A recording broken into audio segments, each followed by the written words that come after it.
अस्सलाम वालेकुम व्यूअर्स, उम्मीद है आप सब खैरियत से होंगे। आज का हमारा टॉपिक है इसम मुश्तक की इकसाम।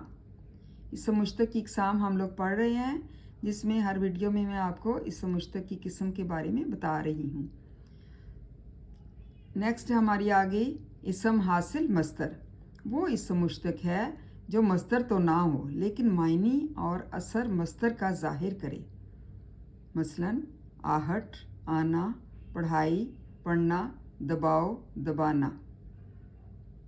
चनाचा आहट, पढ़ाई, दबाव हासिल मस्तर कहलाते हैं।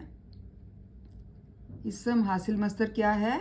जो मस्तर तो ना हो, मतलब मस्तर नहीं कहलाता, लेकिन मायनी और असर जो उसका होता है, उसकी तासीर होती है, वो मस्तर की ज़ाहिर होती है। मतलब आहट का क्या मतलब है? आना। पढ़ाई का क्या मतलब है? पढ़ना। दबाव का क्या मतलब है? दबाना। चनाचे इसमें कौन कौन से हैं हासिल मस्तर? आहट, पढ़ाई, दबाव हासिल मस्तर कहलाते हैं।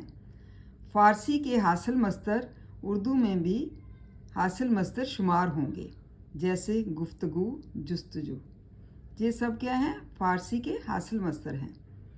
अरबी के हासिल मस्तर भी उर्दू में हासिल मस्तर के तौर पर ही इस्तेमाल होंगे, जैसे शराफत, जहालत, इल्म और अमल वगैरह। ये कौन से हैं हासिल मस्तर? अरबी के हासिल मस्तर हैं।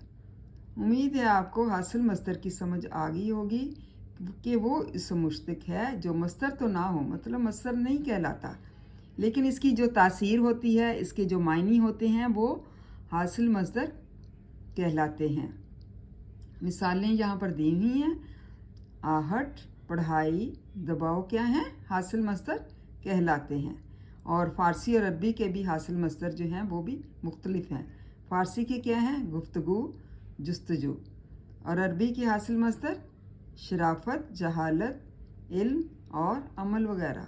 उम्मीद है आपको इसम हासिल मस्तर की अच्छी तरह समझ आ चुकी होगी। Thank you so much and जज़ाकल्लाह खैर।